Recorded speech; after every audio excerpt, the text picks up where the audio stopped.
ሰውን በዘሩ ምክንያት መጥላት ነውር ነው። ሰውን በዘር አይጠላም። ሰው በሰራው ክፋት ግን ሊጠራ ይገባል። የክርስቶስ ስደቱ ለኛ ርስት ነው። እሱ ተሰዶ ለኛ ርስት ሰጥቶናልና ዛሬም እኮ በእኛ ዘመን ወንድ ነው የጸነሰች ሴት ነው የጸነሰች እያሉ የእናቶቻቸውን ማህፀን በስለት እየቀደዱ ጽንስ እያወጡ የሚጥሉ ሁሉ እኮ አሉ። እንዲህ ያለ ትውልድማ አፍርተናል። ጸሎት ለእግዚአብሔር ለጆሮ የሚቀርብ መስዋዕት ሲሆን እንባ ደግሞ ለእግዚአብሔር ዓይን የሚቀርብ መስዋዕት ነው ማለት ነው። መቼም እግዚአብሔር እኮ አሰራሩ ድንቅ ወገኖቼ። እግዚአብሔር በሰው ልክ አይደለም። አይምሯችሁን ሰፋ አድርጋችሁ ፈጣሪያችሁን እመኑት፣ እንመነው። የዮሴፍ ወንድሞች ወንድማቸው ስንቅ ሊያቀብላቸው ሲሄድ እንጀራ ይዞላቸው እየሄደ እነሱ ሰይፍ ይዘው ይጠብቁት ነበረ። ኢየሱስ ክርስቶስ የሕይወት እንጀራ ነው። እሱ ልንበላው የሕይወት እንጀራ ሆኖ ሲመጣ እኛ ሰይፍ ይዘን ጠበቅ ነው። እሱ እንድንጠጣው የሕይወት ውሃ ይዞ ሲመጣ እኛ ጦር ይዘን ጠበቅ ነው። ከዚያ በኋላ ተመልከቱ፣ እሱ ዮሴፍ ሳይሞት ወንድሞቹ ሞተ እንዳሉ ልብሱን ደም እንደቀቡት፣ ነገር ግን ከዮሴፍ ልብስ ላይ እንጂ ደሙ ያረፈ ዮሴፍ ላይ ደም እንዳላረፈበት ምን ይላሉ አባቶቻችን? ክርስቶስ ዮሴፍ ይላሉ በኢየሩሳሌም የሞተ ነው፣ በግብፅ ግን ያው ነው ይላሉ። ጆሮ ያላችሁ ከሆነ በደንብ አድርጋችሁ ያዙት። ጆሮ እንዳላችሁ አላችሁ አይዟችሁ። ዮሴፍ በኢየሩሳሌም አልሞተም፣ በግብፅ ሞቷል። እስኪ በሉ ዮሴፍ በሉ። በኢየሩሳሌም ምን ብሏል? ይኸው አሰሙም። ትክክለኛ ሰው ነኝ ማለት ነው። እናንተ ትክክለኛ ሰው ነኝ ያልኩኝ ጠባያችሁን በቃ አውቀዋለሁ። አብረን አይደል ያደግነው? አውቀዋለሁ። በአብሮ ማደግ ነው መቼስ በቅድስና ይሆን። ዮሴፍ አንድ ጊዜ ልንገራችሁ። እንዴት በምናችሁ ነው የምትሰሙ እናንተ ሰዎች? ዮሴፍ በኢየሩሳሌም ሞቷል፣ በግብፅ ምን አላለም ነው ያልኳችሁ? አልሞተም። አሁን ንገሩኝ። ዮሴፍ በኢየሩሳሌም ምን ብሏል? በግብፅሳ አልሞተም። በኢየሩሳሌም ሞቷል ማለት ሙቷል ብለው ነገሩት አይደል? ሌላ አባቱ ኢየሩሳሌም ግብፅ መጥቶ ግን በሕይወት አለ። ምን ማለት ይመስሏችኋል? ግብፅ ማለት ጨለማ ማለት ነው። የቃሉ ትርጉም ቃል በቃል ሲተረጎም ግብፅ ማለት ጨለማ ማለት ነው። ግብፅ የተባለች ሲኦል ናት። ተሰቅሏል። ሲኦል ገብቶ ግን በሕያውነት በመለኮቱ ነፍስን መለኮት በተዋሃዳት ነፍሱ ግን አዳምን ከነልጆቹ ከሲኦል አውጥቷል ማለት ነው። ስለዚህ ምን ይባላል? ሞተ በሥጋ ወሐይወ በመንፈስ። በሥጋ ሞተ፣ በመለኮት ግን ሕያው ነው። ኢየሩሳሌም ላይ ተሰቅሏል። እየሞተ ነው ተቸንክሮ፣ በ5 ችንካር በጦር እየተወጋ ነው። ራቁቱን ተሰቅሏል። ሲኦል ውስጥ ገብቶ ግን ሕይወት እየሰጠ ነበረ። መቃብር ውስጥ ሆኖ ሕይወት እየሰጠ ነበረ። ያ ነው ዮሴፍ የተባለው ማለት ነው። የዮሴፍ ሞት ለወንድሞቹ ምግብ ነበረ። ስደቱ የዮሴፍ ስደት ለወንድሞቹ ምግብ ነበረ። የዮሴፍ ሞት ለወንድሞቹ ሕይወት ነበረ። የክርስቶስ ስደቱ ለኛ ርስት ነው። እሱ ተሰዶ ለኛ ርስት ሰጥቶናልና የሱ ሞት ለኛ ሕይወታችን ነው። በሞቱ ሞትን ገድሎ ለኛ ሕይወትን ሰጥቶናልና የኛን ሞት እሱ ተቀበለ፣ የሱን ሕይወት ለኛ ሰጠን ይላል። የኛን ሞት ለሱ ተቀብሎ የእርሱን ሕይወት ለኛ ሰጠን። ያ ነው ዮሴፍ የተባለው።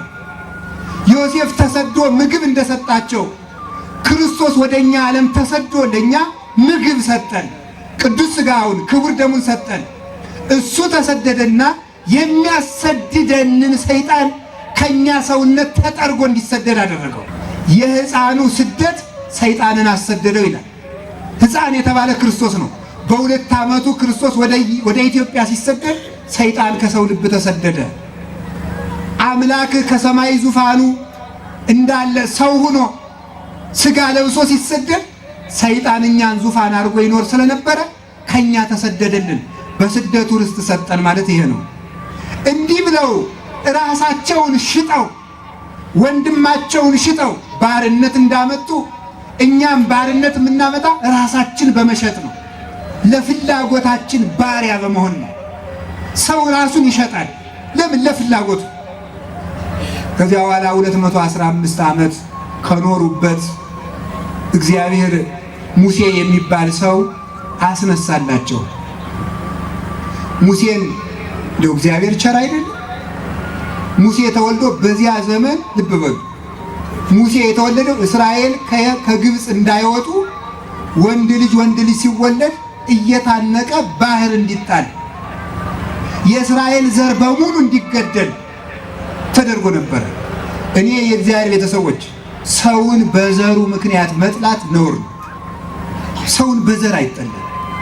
ሰው በሰራው ክፋት ግን ሊጠራ ይገባል። ሰው በሰራው ክፋት ይጠላል።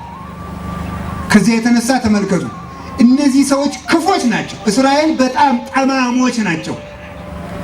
እስራኤል ጠማሞች የሆኑት እኮ በራሳቸው ክፋት ነው እንጂ እስራኤላውያን በመሆናቸው ምክንያት ግን አይደለም። ክፉዎች ሆኑ። አዎ በክፋታቸው የተጠሉ ናቸው። ግን የነሱ ዘር ብቻ እየተመረጠ እየታነቀ እንዲገደል ተደረገ። ኋላ እግዚአብሔር ጩኸታቸውን ሰማቸው። አንዲት ሴት ነበረች ራሔል የምትባል። እሷ ነፍሰ ጡሮችን የግብፅ ፒራሚድን ለመስራት ጭቃ ያስወኳቸው ነበረ። ጭቃ ስታወካ 2 መንታ ልጆችን ከዚያው ከጭቃው ላይ ወለደች።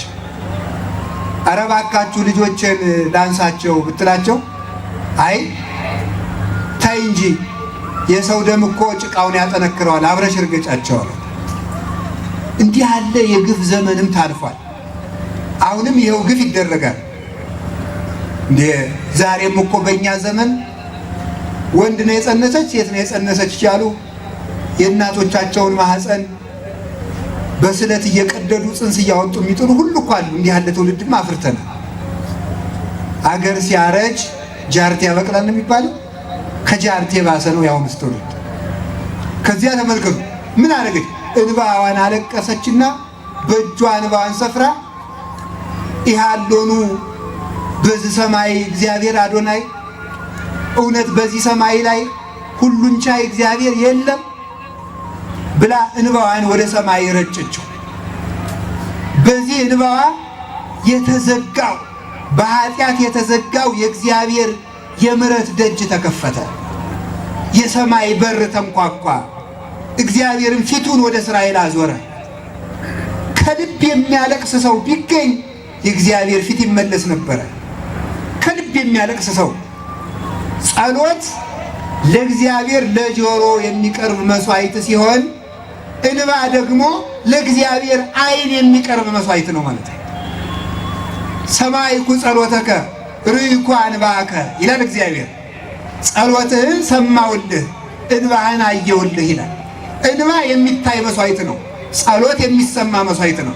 ስግደትም እንደዚሁ የሚታይ መስዋዕት ነው። ይህንን አደረገች። ከዚህ በኋላ እግዚአብሔር ሰው ሊያስነሳ ወደደ። የትክክለኛ ሰው እንባ ዝናብ መሬት ላይ ሲወርድ